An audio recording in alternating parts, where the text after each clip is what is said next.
ازيكم جميعا وعاملين ايه؟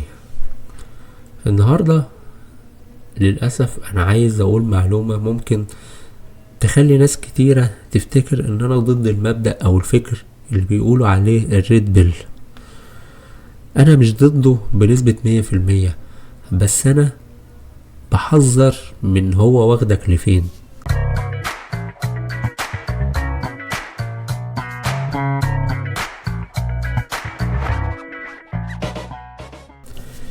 اللي عايز اوصله لك ان الريد بيل كمبدأ ممكن يكون حلو ومفيد للشباب عشان تبتدي تفهم شوية في التعامل مع الجنس الاخر، لكن النقطة المخيفة اللي فيه ان هو مع الوقت ابتدى يبقى متحيز جامد جدا، وابتدى يتعامل على ان الجنس الاخر ده مش بني ادمين، لا ده نوع من انواع الوحوش.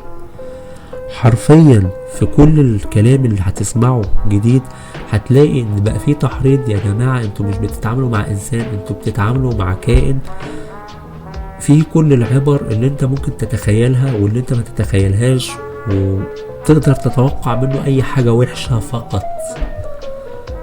هنا بقى تبقى النقطة الغلط. من الاخر لا الشباب كلهم ملايكة ولا البنات كلهم ملايكة، فيهم الخير وفيهم الشر، لكن نوع من انواع شيطنة الجنس الاخر هو ده المشكلة.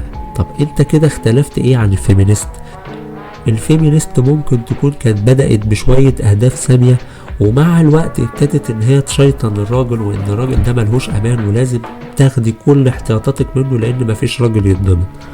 طب انت النهاردة رايح في نفس الطريق، ان انت ابتديت تحذر الناس ان انت ما تأمنش لأي حد.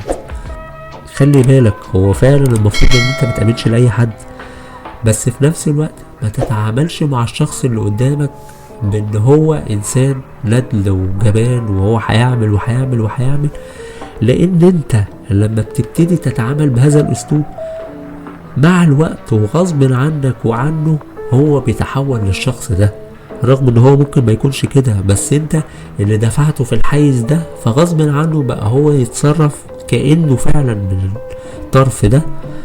وغير كده كمان ان انت بتبتدي تطلع اسوأ ما فيه، وغير كده كمان ان انت بتبتدي تفسر اي حاجة بيعملها في الجانب الوحش فقط، ما بتديلوش اعذار، ما بيبقاش عندك مساحة ان انت تفهم هو عمل ده ليه، مع انه ممكن يكون غير مقصود، بس النية المسبقة ان هو كل حاجة هيعملها هتبقى وحشة هتخليك تبرر بعض الحاجات الكويسة على انها وحشة.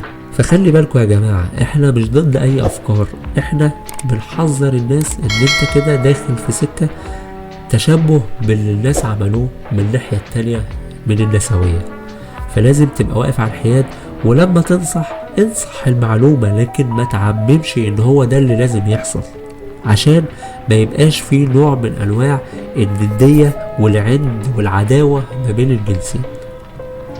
لو المعلومة عجبتك متنساش تعمل شير عشان الناس كلها تستفيد من المعلومات دي، وفي نفس الوقت تابعنا على الفيسبوك والتيك توك والانستجرام عشان تبقى اول واحد يتابع الحلقات الجاية. شكرا.